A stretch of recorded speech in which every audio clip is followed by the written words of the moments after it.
प्रिय छात्र और छात्राओं, विद्या देवी स्कूल खेड़ली द्वारा संचालित ऑनलाइन क्लासेज में आपका हार्दिक अभिनंदन है। अपनी पिछली क्लास में मैंने आपको एडवर्ब क्लॉज ऑफ टाइम यानी समयवाचक जो उपवाक्य थे उनके बारे में बताया था और उसमें मैंने आपको कुछ जो एडवर्ब क्लॉज ऑफ टाइम थे उनके बारे में लिखाया था, उनको समझाया था। जैसे कि आफ्टर था, since, when, no sooner than, इनका प्रयोग करना भी बताया था। उसी क्रम में जो और शेष रह गए हैं तो उसमें आता है अब टिल और अनटिल, उनका प्रयोग मैंने बताया था। और ये भी बताया था कि एडवर्ब क्लॉज ऑफ टाइम का मतलब क्या होता है, अर्थात एक कॉम्प्लेक्स सेंटेंस के अंतर्गत एक मेन क्लॉज और दूसरा सबऑर्डिनेट क्लॉज दिया हुआ हो और उसमें समय को व्यक्त किया गया हो, समय दर्शाया गया हो, तो उस को हम एडवर्ब क्लॉज ऑफ टाइम के नाम से जानते हैं। आपको पता है कि एडवर्ब क्लॉज ऑफ टाइम अर्थात मैंने जो कंजक्शन, जो कनेक्टिव का प्रयोग किया था, अर्थात जिन क्लॉजेज का प्रयोग किया था उनमें वो केवल समय को बता रहे थे, समय की ओर संकेत कर रहे थे। मैंने विद एग्जाम्पल्स आपको उनको बता दिया था। तो उसी कड़ी को आगे बढ़ाते हुए आज की क्लास में हम आपको बता रहे हैं, उसमें है टिल और अनटिल। टिल और अनटिल, इसका अर्थ आप लोग जानते हो, जब तक कि, जब तक कि नहीं, जब तक या जब तक कि नहीं से अर्थ इसका लिया जाता है। अर्थात जब वाक्य में हमें जब तक का करना हो प्रयोग, अर्थ देना हो या समझाना हो, तो हमें टिल या अनटिल का प्रयोग करना होता है। दोनों के अर्थ में कोई भेदभाव नहीं है, एक जैसा अर्थ होता है और दोनों के प्रयोग में भी कोई अंतर नहीं है। जहाँ पर हम टिल का प्रयोग करते हैं उस जगह पे अनटिल का प्रयोग भी किया जा सकता है, जैसे कि एग्जाम्पल से मैं आपको अभी समझा रहा हूँ। तो इसका प्रयोग किस प्रकार से किया जाता है, कैसे करते हैं टिल और अनटिल का प्रयोग, तो इसका मतलब है कि जहाँ हम कोई कार्य करने जा रहे हैं और उसमें हमें रोका जा रहा हो, जब तक कि ऐसा ना हो तुम ये कार्य नहीं कर सकते, तो वहाँ जब तक की का अर्थ प्रकट करने के लिए हमें टिल या अनटिल का प्रयोग करना पड़ता है। जब किसी वाक्य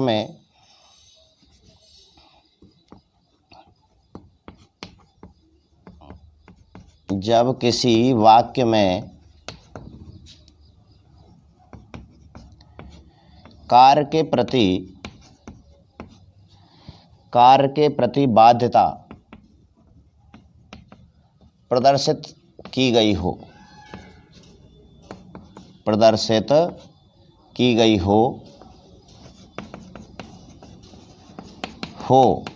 अर्थात बाध्यता कैसी होनी चाहिए, समय की, अर्थात समय की बाध्यता, अर्थात समय की बाध्यता, तो उसमें हमें टिल या अनटिल का प्रयोग करना पड़ता है।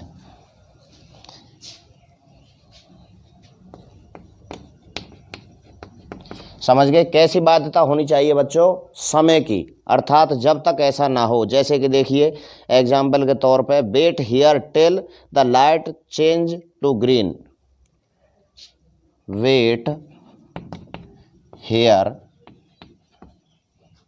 टिल द लाइट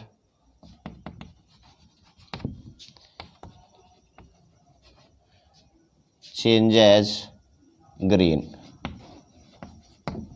ये है। अब यहाँ देखिए वेट हियर कौन सा वाक्य हो गया, मेन क्लॉज या प्रिंसिपल क्लॉज कह सकते हैं, ये हो गया main clause. The light changes green, जब तक हरी बत्ती नहीं हो जाती, जो लाइट हैं वो हरे रंग में परिवर्तित नहीं हो जाती, तब तक हमें यहीं रुकना है। तो समय की बाध्यता करती क्या है, समय की बाध्यता जब तक बत्तियों का रंग चेंज नहीं होगा, अर्थात हम जब ट्रैफिक में कहीं किसी चौराहे को पार कर रहे होते हैं और ट्रैफिक रूल्स के हिसाब से यदि रेड बत्ती आ जाती है तो उस समय हम अपने व्हीकल को वहीं की वहीं रोक देते हैं। क्यों? कारण क्योंकि वहाँ पर क्या है कि हम उसको क्रॉस नहीं कर सकते। कब तक? जब तक कि वहाँ पर जो बत्तियाँ हैं हरे रंग में बदल ना जाएं। तो यहाँ पर समय की बाध्यता बताई है कि कब तक खड़े रहना है, कब तक इंतज़ार करना है, जब तक कि क्या है, लाइटों का रंग हरा नहीं बदल जाता। तो wait here till the light changes green. अब आपकी समझ में आ गया होगा टिल या अनटिल का प्रयोग कब और कौन सी स्थिति में किया जाता है। यानी जब समय की बाध्यता को बताया गया हो तो समय की बाध्यता बताने के लिए टिल या अनटिल का प्रयोग करते हैं। जैसे और देखिए, डोंट मूव अनटिल आई से, डोंट मूव अनटिल आई से। तो ये हो गया डोंट मूव पहला सेंटेंस, आई से ये हो गया दूसरा। अब इसमें क्या है, डोंट मूव तब तक नहीं हिलना है, कब तक? जब तक कि आई से मैं ना कहूँ, जब तक मैं आपसे नहीं कहूँ जब तक को आपको नहीं हिलना है। अब आपकी समझ में आ गया। तो इसके साथ मेरे कहने तक की बाध्यता है, डोंट मूव बिल्कुल नहीं हिलना है जब तक अनटिल आई से। तो टिल और अनटिल का प्रयोग किस तरीके से किया जाता है, यानी कि दोनों जब सेंटेंस दिया हुआ हो और उसमें समय की बाध्यता को बताना हो तो हम टिल या अनटिल में से किसी एक का प्रयोग करते हैं। दोनों में कोई भिन्नता नहीं है। टिल की जगह पे अनटिल का प्रयोग किया जा सकता है और अनटिल के स्थान पर टिल का प्रयोग किया जा सकता है। आगे है अपना बच्चों, मैंने आपको एडवर्ब क्लॉज में दो, पहला था एडवर्ब क्लॉज ऑफ कंडीशन अर्थात शर्त वाले वाक्य, क्रिया विशेषण शर्त वाले उपवाक्य जो मैंने आपको बताए थे, और दूसरा कराया था एडवर्ब क्लॉज ऑफ टाइम। ठीक है बच्चों, उसी क्रम को आगे बढ़ाते हुए हमारा तीसरा प्रकार है एडवर्ब क्लॉज ऑफ प्लेस। तीसरे नंबर के जो क्लॉज हैं एडवर्ब क्लॉज में कौन से हैं, वो हैं adverb clause of place, adverb clause of place. Adverb clause of place जैसा कि उससे पता लग जाता है नाम से ही, मैंने कल भी बताया था, जैसे मैंने पहले में बताया था एडवर्ब क्लॉज ऑफ कंडीशन अर्थात कंडीशनल शर्त को प्रकट करते हैं। किसको प्रकट करते हैं? शर्त जुड़ी हुई रहती है। दूसरा था एडवर्ब क्लॉज ऑफ टाइम, किसको बताते हैं? समय को बताते हैं। किसको बताते हैं? समय को बताते हैं। उसी क्रम में तीसरा है एडवर्ब क्लॉज ऑफ प्लेस, जिसका मतलब क्या है, हमें उसके नाम से ही पता लग गया कि एडवर्ब क्लॉज ऑफ प्लेस का तात्पर्य है वे क्रिया विशेषण उपवाक्य जो स्थान को प्रदर्शित करेंगे या स्थान का भाव दर्शाएंगे। तो किसे कहते हैं? सबसे पहली बात हुई जिन वाक्यों में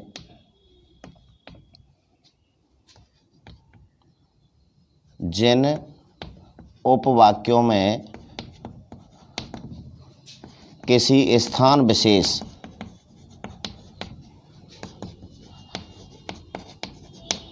विशेष को प्रदर्शित किया गया हो या दर्शाया गया हो, प्रदर्शित किया गया हो,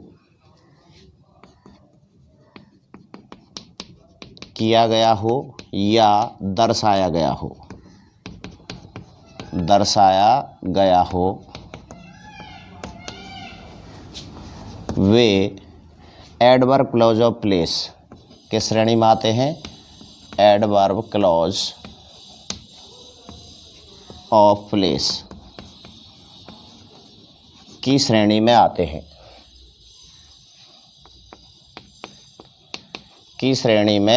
हैं, समझने वाली बात क्या है? अर्थात कम्प्लेक्स सेंटेंस होगा, कम्प्लेक्स सेंटेंस चल रहे हैं हमारे। कम्प्लेक्स सेंटेंस में ही मैंने बताया था मिश्रित वाक्य होते हैं, और मिश्रित वाक्य क्या है? जिसमें एक मेन क्लॉज और एक सबऑर्डिनेट क्लॉज होता है। और उसमें मैंने बताया था कि सबऑर्डिनेट क्लॉजेस के अंदर कौन कौन से, पहला था नाउन क्लॉज। कितने प्रकार के बताए थे? 3 प्रकार के। पहला था नाउन क्लॉज। नाउन क्लॉज में भी मैंने 2 प्रकार बताए थे। मैं दोबारा से रिपीट आपको कर रहा हूँ। नाउन क्लॉज में मैंने आपको 2 प्रकार बताए थे, उनको आप याद कीजिए। पहला था दैट नाउन क्लॉज और दूसरा था WH नाउन क्लॉज। ठीक है, उसके बाद दूसरा प्रकार था अपना एडजेक्टिव क्लॉज। एडजेक्टिव क्लॉज यानी विशेषण उपवाक्य जो थे, विशेषण उपवाक्य में मैंने आपको प्रकार बताए थे कितने, कौन कौन से आते थे। उसमें who, whom, whose, which, when, where, why, why, what और दैट और हाउ का प्रयोग बताया था। और उसके बाद हमारा तीसरा जो आया था वो था एडवर्ब क्लॉज। कौन सा था? Adverb clause. और एडवर्ब क्लॉज में मैंने आपको 3 प्रकार, अब तीसरा प्रकार चल रहा है। पहला बताया था एडवर्ब क्लॉज ऑफ कंडीशन, दूसरा था एडवर्ब क्लॉज ऑफ टाइम और तीसरा है एडवर्ब क्लॉज ऑफ प्लेस। तो समझने वाली बात क्या है बच्चों इसमें, अर्थात एक कम्प्लेक्स सेंटेंस होगा। क्या होगा? कम्प्लेक्स सेंटेंस में, कम्प्लेक्स सेंटेंसेज में जो शब्द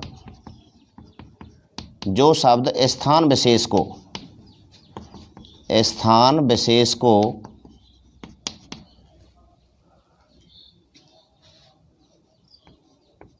दर्शाता है वह एडवर्ब क्लॉज ऑफ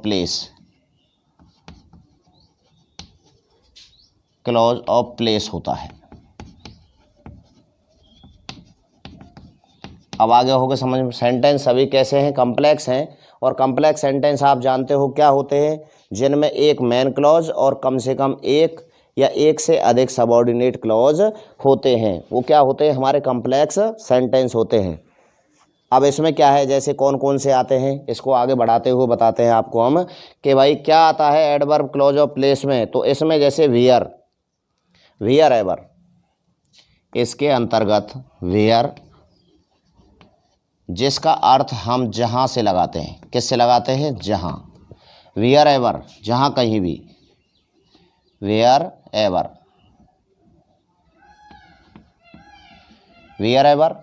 वियर यानी जहाँ, और वियर एवर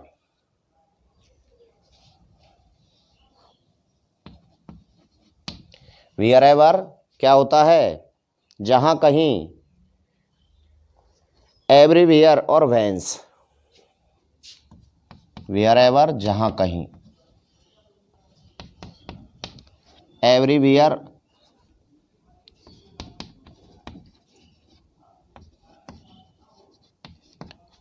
प्रत्येक जगह,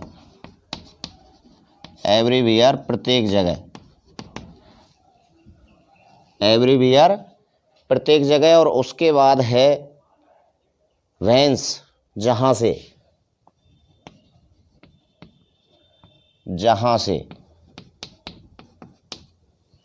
तो ये हमारे कौन से हैं? एडवर्ब क्लॉज ऑफ प्लेस हैं। कौन कौन से हो गए? वियर, वियर एवर, एवरीवेयर और वेंस। ठीक है बच्चों। अब इनका प्रयोग किस प्रकार से किया जाता है?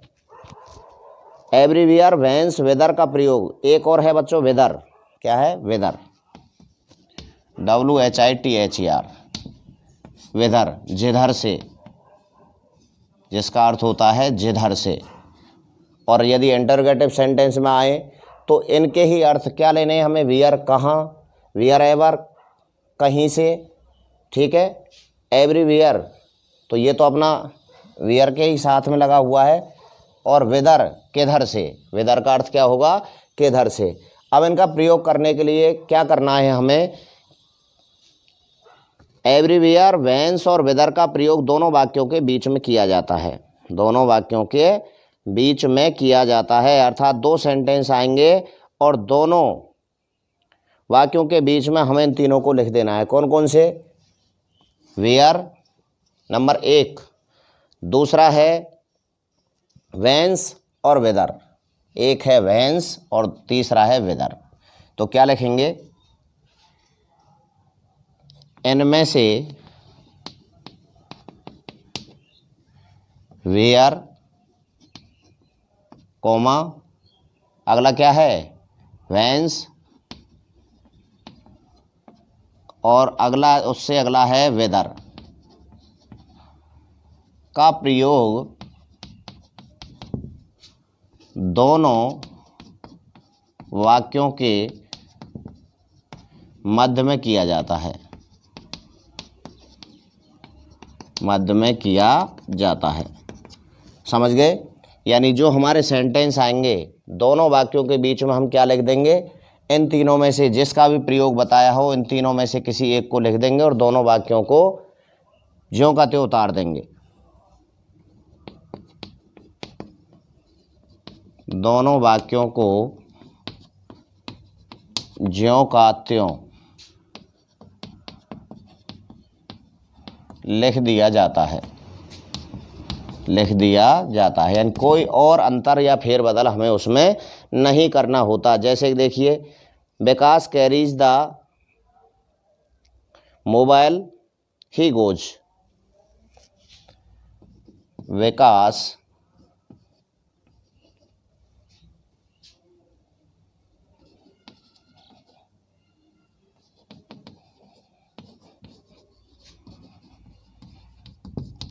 मोबाइल, और दूसरा सेंटेंस है ही गोज।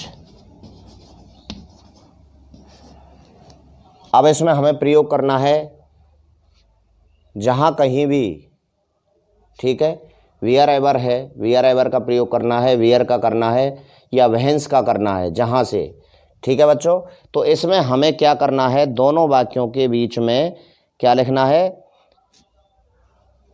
इसमें 3 रह गए ये, इनमें से वियर, वेंस, वेदर, यानी बाकी के एवरीवेयर, इसी में जोड़ देता हूँ, एवरीवेयर, एवरीवेयर और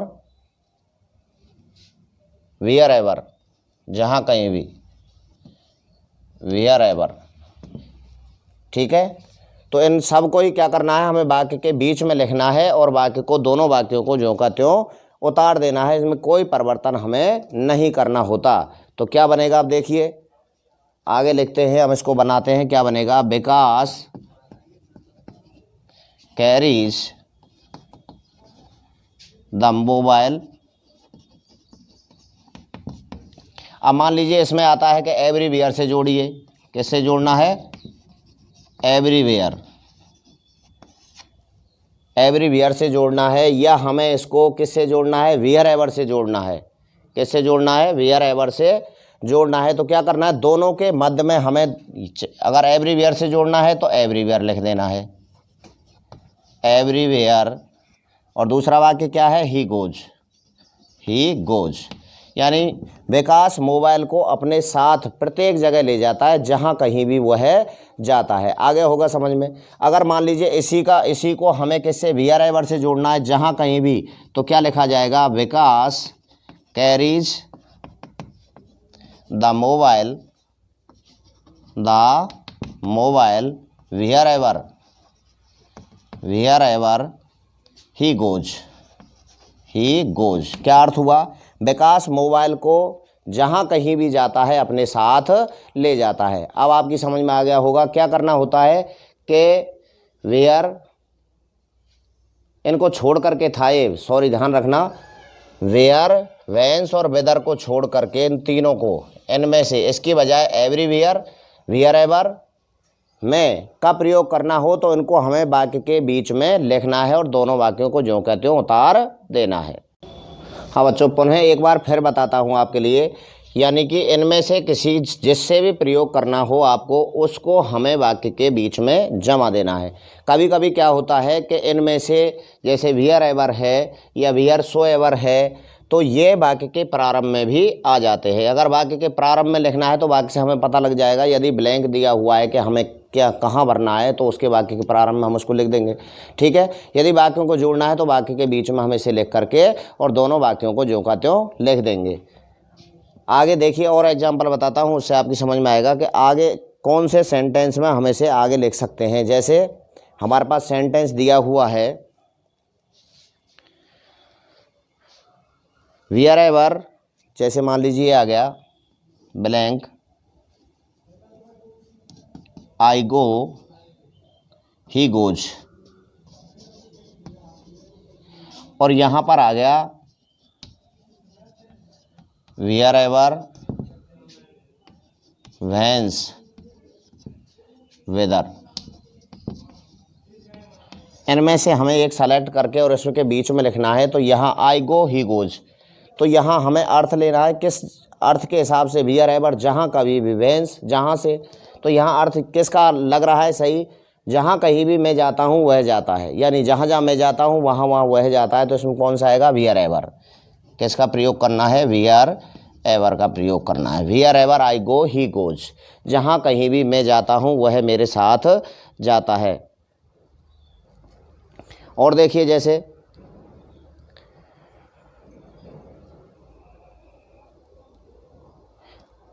you go I shall follow you, you go ये blank, I shall follow you. जहाँ कहीं भी तुम जाओगे वहाँ क्या करूँगा, मैं तुम्हारा अनुसरण करूँगा। तो वियर एवर क्या आएगा, वियर एवर, जहाँ कहीं भी, wherever you go I shall follow you, जहाँ कहीं भी तुम जाओगे तो वहाँ मैं तुम्हारा अनुसरण करूँगा या पीछा करूँगा। तो अब आपकी समझ में आ गया होगा कि किस तरीके से हमें इनका प्रयोग करना होता है। कहीं वाक्य के मध्य में और कहीं वाक्य के प्रारंभ में इसका प्रयोग करते हैं। जैसे और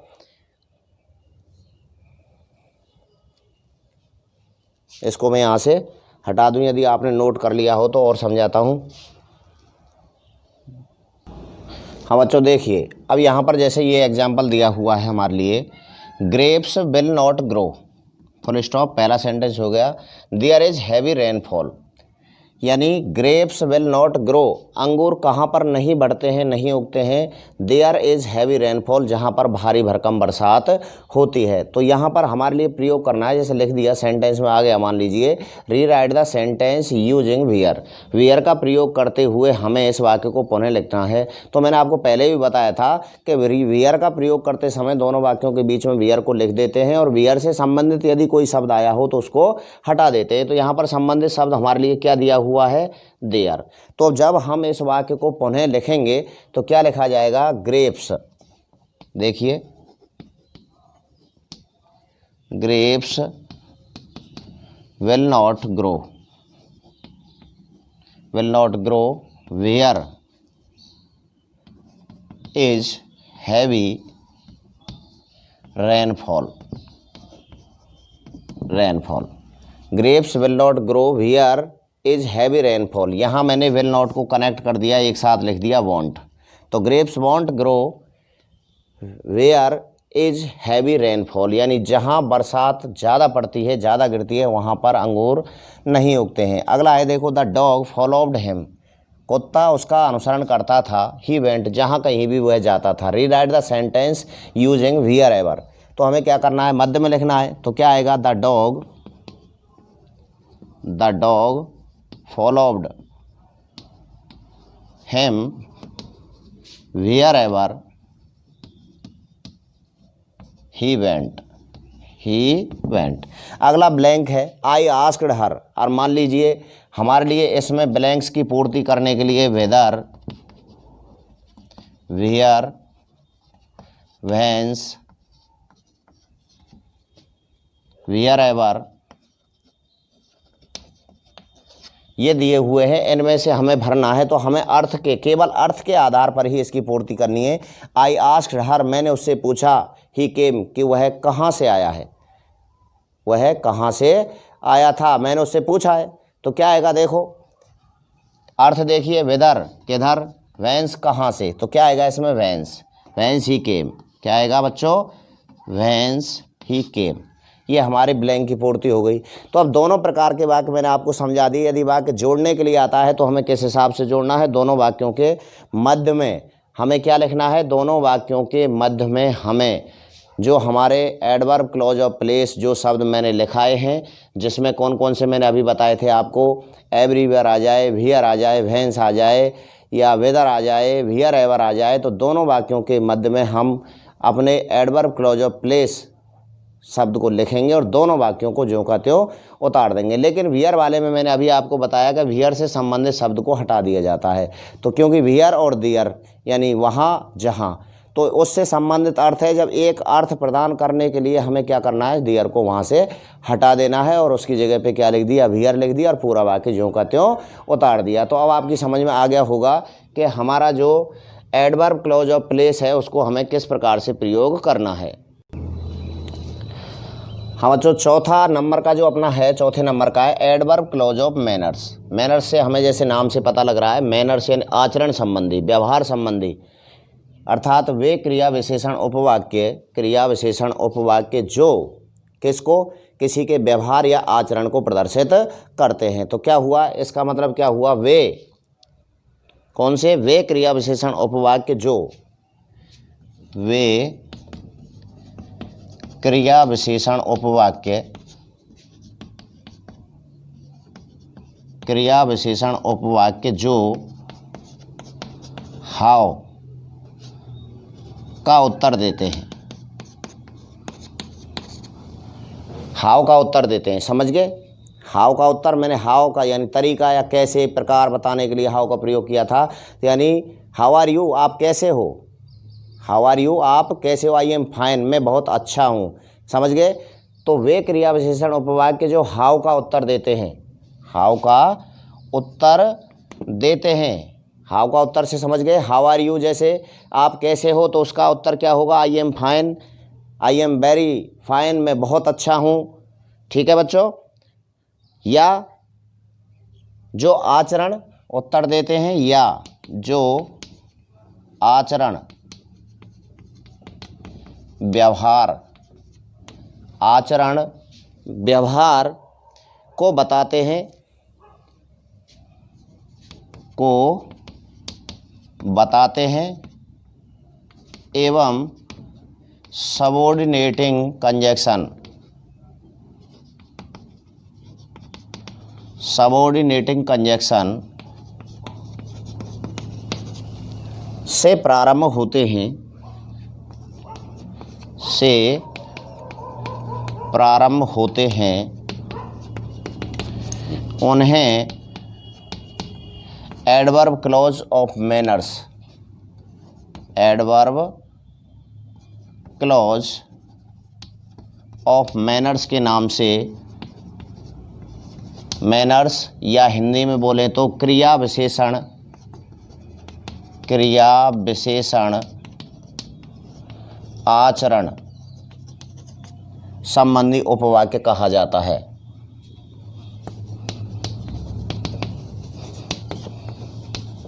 उपवाक्य कहा जाता है। आ गया समझ में आपकी में कि भाई एडवर्ब क्लॉज ऑफ मैनर्स क्या होते हैं, किसे कहा जाता है? अर्थात वे क्लॉजेज, कौन से? वे एडवर्ब क्लॉजेज जो वाक्य में व्यवहार या आचरण को दर्शाते हैं या प्रकट करते हैं, उन्हें हम एडवर्ब क्लॉज ऑफ मैनर्स के नाम से जानते हैं। जो सबऑर्डिनेटिंग कंजक्शन, सबऑर्डिनेटिंग कंजक्शन आप जानते हो, सबऑर्डिनेट क्लॉज का जो कंजक्शन होता है, सबऑर्डिनेटिंग कंजक्शन से प्रारंभ होते हैं, उन्हें एडवर्ब क्लॉज ऑफ मैनर्स के नाम से जाना जाता है या एडवर्ब क्लॉज ऑफ मैनर्स की श्रेणी में आते हैं। इसमें अब कौन कौन से आते हैं उसके लिए है, सबसे पहले है एज, एज, दूसरा है एज इफ, तीसरा है although.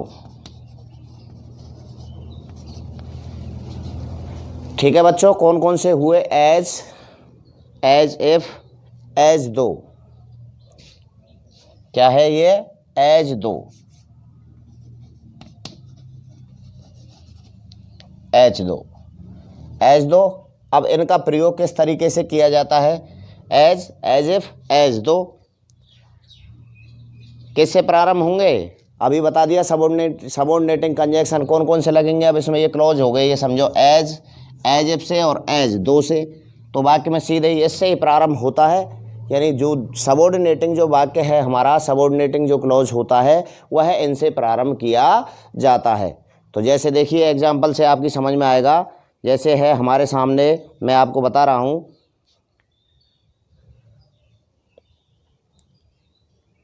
You may act as you please, you may act as you please, you may act as you please, यानी तुम ऐसा कार्य करो जिससे तुम्हें प्रसन्नता मिले, तुम्हें खुशी हो। She behaves as if she were an officer, she behave as if. अच्छा, इनका प्रयोग चाहे तो इसका प्रयोग कर सकते हैं या इनका इसका प्रयोग कर सकते हैं, दोनों की बात एक ही होती है। तो यहाँ पर एज इफ भी लगा सकते हैं या एज दो लगा सकते हैं। As though, he behaves as if, as though she is an officer. She behaves as if या एज दो में से कोई एक, शी इज एन ऑफिसर, वह ऐसा व्यवहार कर रही है मानो कोई एक अधिकारी हो।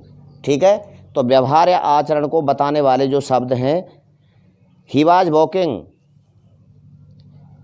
ही was walking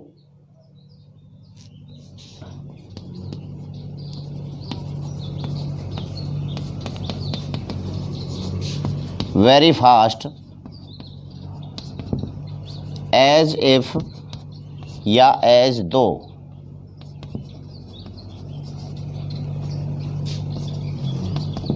he is in A Hari,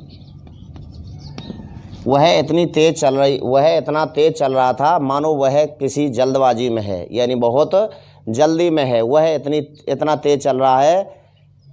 he was walking very fast, वह इतना तेज चल रहा था, एज इफ मानो या as though, he is in ए हरी, कि वह एक बहुत जल्दी में है, उसे बहुत जल्दी कोई कार्य है, वह इतनी जल्दबाजी के कारण इतना तेज चल रहा था।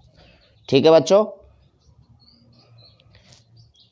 अब इसमें एक और रह गया है, वो है अपना adverb clause of comparison. Comparison कहते हैं तुलना करने वाले क्रिया विशेषण उपवाक्य, जिनसे तुलना की जाती है, उसमें आएगा एज का प्रयोग।